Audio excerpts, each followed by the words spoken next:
Kia ora. No mai ki te whare. Welcome to the House. Ka Lui Collins aho.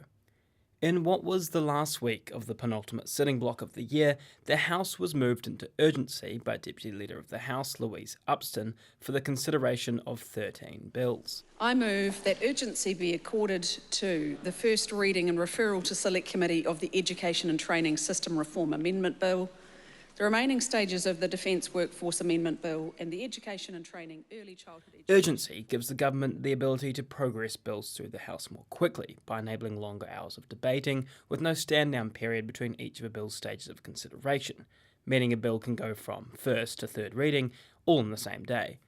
The Leader of the House must give reasons as to why urgency is being accorded. These are sometimes technical, like making sure a bill becomes a law by a certain time, and sometimes political, like fulfilling coalition agreements. The government had a long list of bills at various stages going through the House this week, all at varying levels of contention too, and with different justifications for their urgency. Because nobody wants to be on summer holiday thinking, gee, I should have finished that work thing at the end of the year, governments tend to want to squeeze in as much as they can legislatively before the House breaks for Christmas. Madam Speaker, we are going into urgency today to get through legislation before the end of the year. None of the bills progressing this week will skip their Select Committee process. That Defence Workforce Bill Upson mentioned enables the Chief of the Defence Force to sign off on uniformed staff, filling in for striking civilians. Here's Scott Simpson on behalf of Judith Collins during the first reading. This bill amends the Defence Act of 1990 and it improves when and how the Chief of Defence Force can backfill civilian roles if industrial action within the New Zealand Defence Forces puts at risk national security or the delivery of core defence outputs. That bill received its second reading this week, and as is typical at second reading, many of the MPs spoke of what happened during the Select Committee stage, like the Greens' Te Anō Tuiono. There are a number of themes that submitters brought to the Select Committee. One of them was around concerns about removing parliamentary oversight, and I do note that that was talked about by the previous two speakers. There are concerns that the bill will enable the military to encroach on civilian life. What is also common during the second reading is the foreshadowing of amendments that parties intend to move during the following committee stage. We've got a number of amendments that we'll look towards putting for the House's consideration during the Committee of the Whole to make sure that it isn't just a carte blanche approach to making sure that NZDF personnel can just backfill any old position. Because that bill was considered under urgency at the conclusion of the second reading, this happened. Defence Workforce Amendment Bill, second reading. This bill is set down for committee stage immediately.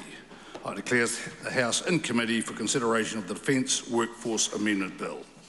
Here's Daniela Moate-Cox with more on that committee stage. Kia ora, ko Daniela Moate-Cox aho. The committee stage is the second to last one of a bill's journey through the House and can be the longest as there's no set time limit. Its purpose is for MPs to go through the bill line by line and make sure it will do what it promises to do. The sound of this stage is different to the usual debates, with MPs referring to clauses and numbers in what is essentially a final proofread. As an example of just how detailed they go, the first part they debated was Clause 1, the title of the bill. Here's Labour MP Peeni Henare. Speaking to Clause 1, Madam Chair, number of matters that were raised by my colleagues and certainly this side of the House with relation to actually what is the true intent behind this bill, looking towards whether or not this is simply just as it says on the tin or something far more sinister. Peeni Henare says it should have a different name. Mr. Chair, I suggest then perhaps that there could be a better title for this particular bill, something along the lines of Denigrating Workers' Rights Bill. Something like that, that is very clear, it's quite poignant, it makes out exactly what we believe on this side of the House it actually does to this bill, Mr. Chair. And if we look towards the title, it seems innocuous insofar as it says just a workforce amendment bill, but actually what's happening is far more reaching. It isn't just the workforce of the defence, the workforce in the Defence Force, it's actually the workforce across public sector. And that's where we believe that the name of this bill probably doesn't match actually the intent of the Minister or this government. Green MP Te Anō Tuiono also says getting the title right is important. So I did take the point from the Honourable Penny Henare. His suggestion was the denigrating workforce bill, a bit harsh, but it's something I think if he does put it down as an amendment, it's probably something that we could probably support as well.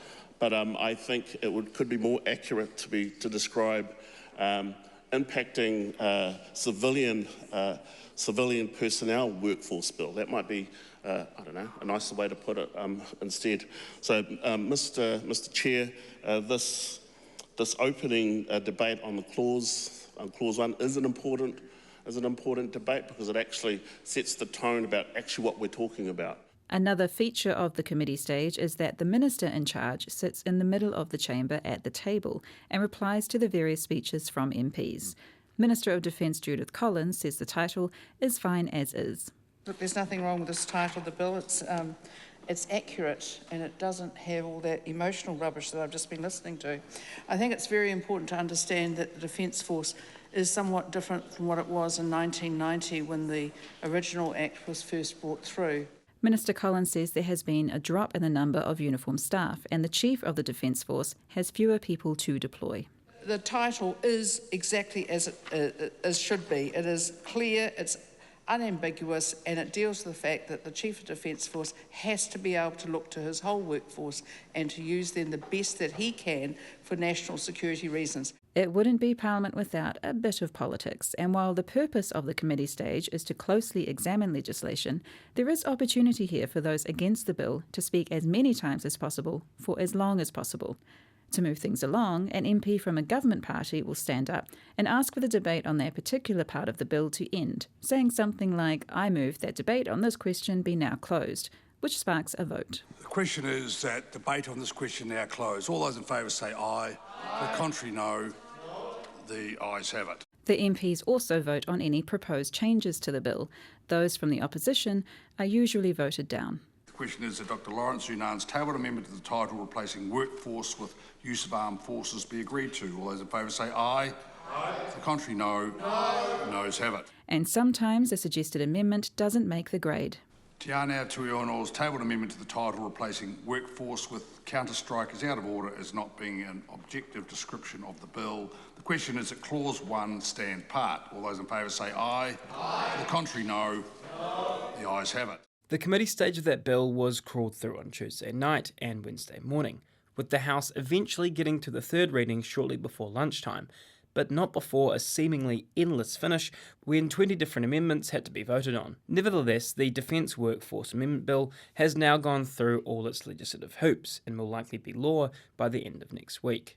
Another bill that got the urgency treatment this week was the Game Animal Council Herds of Special Interest Amendment Bill. This is Minister for Hunting and Fishing James Meagher's first piece of legislation in the House. It seeks to clarify that a herd of special interest designation can be made within national parks. But what is a herd of special interest? Here's James Meagher during the first reading. Herds of special interest are simply herds of game animals on public conservation land that have been formally designated by the Minister to be managed for hunting purposes. The designation enables certain valued introduced species already present in a specific geographic area to be managed for qualities prized by hunters, such as the size and quality of individual animals. Both Labour and the Green Party are against the bill. As I mentioned earlier, it's typical in the second reading for MPs to talk about what was said by submitters in the Select Committee stage. Labour's spokesperson on this, Rachel Brooking, did just that. I was very pleased to hear from many submitters who are hunters, submitters who are conservationists, submitters who are hunters and conservationists, a whole range of people, and they all came from, I believe, Madam Speaker, a very good place, and all do truly want the best for our native parks, our national parks, and all the nature within them. So we don't need to be being directed to different places in the departmental report from the Minister, because we did hear the submissions about the negative regenerative growth. In what may have been a product of urgency fatigue, Green Party MP Celia Wade-Brown missed her call to speak, and nobody else took the call, so the Speaker Maureen Pugh figured the House would move on to vote, meaning James Meagher's bill got 5 speeches at second reading instead of the usual 12. Green Party of Aotearoa New Zealand. Te kauma rima nā pōti whakahe, and I apologise for missing the call. This has been a busy week for Nationals' James Meagher, between his first piece of legislation going through the House and also this. Good afternoon, Mr. Chair, colleagues. It's very weird being down this end of the table, but I'll give it my best crack. This is my very first submission to a select committee. Meagher was down the other end, as he put it, to give an oral submission on the review of standing orders. He focused on one of the most recurring themes in submissions on the review, the operation of select committees. My view of the select committee process is that it's supposed to be about scrutinising the quality of the legislation, improving it as much as possible, pointing out unintended consequences, rather than be a platform for advocacy or your voice as to whether or not a policy is the right thing to do or not. There is always obviously a room for that, but I fear that we go too far down the pathway of treating it as a poll or a referendum and getting away from discerning what are some high quality submissions that are actually going to impact and change the legislation to improve it as much as possible. Because of course, as legislators, we are there to try and get the best quality legislation, regardless of whether or not we agree with the substance. He also touched on committee stages, perhaps alluding to some of the slightly longer committee stages this week. I guess the frustrations that the opposition have on Members' Day and that government members have on normal days with the dragging out of committee stages is if there was more focus on relevance and repetition, you might get better quality questions and better quality debates without having to put the presiding officer in a position of making calls over closing a debate quite early because someone's gone on for 2 or 3 minutes about some titles that are clearly frivolous. So I think you wouldn't need to change the committee the whole stage, but some more focus on relevance and repetition could sharpen up the questions and sharpen up the debate without diminishing the fact that if these are being held during urgency, there is more scope to be given. I think more latitude to the presiding officers would be good. Later in that meeting, MPs heard from Victoria University's Dr. Dean Knight, who spoke mostly about the other major theme in submissions, urgency. I think it's fair to say urgency and expedited lawmaking has become an addiction at the cost of good governance and checks and balances in what is a delicate constitutional ecosystem. A constitutional ecosystem, which is a political constitution, which has a lot of checks and balances exercised through the political process. If we don't give time for that political process to do its work, we don't get the checks and balances. So urgency expedition acts like a bonfire on those checks and balances, and that really worries me. And I think we can almost take that as a given. The community has been quite activated by this, and I don't want to get into pack drill of who's been using it for what and things like that. The question is, how do we break it? And so I've made the suggestions about first the suggestion of tweaking the threshold for urgency and using some different language of requiring reasons for urgency, which are, I think I suggest, detailed, sufficient and proportionate, and along with the Speaker's ability to rule on the adequacy, which I think applies to extraordinary urgency, but would operate slightly differently if we had a slightly more elevated and precise threshold for urgency, particularly one that talks about proportionality. So it's not just a given. There has got to be something very special to a reason for urgency. Ultimately, it's up to members of the Standing Orders Committee to consider whether restrictions should be placed on the government's ability to use urgency. And with 13 bills going through urgency this week, they won't have to think back far to reflect on its impact. These decisions will require MPs to balance the political and practical benefits of swift lawmaking with the precedents they want to set for future governments. You can watch the proceedings from the House and in select committees this week on Parliament's website. I te whakarongo koe ki te whare. You've been listening to The House, a program made with funding from Parliament's Office of the Clerk. Mātua.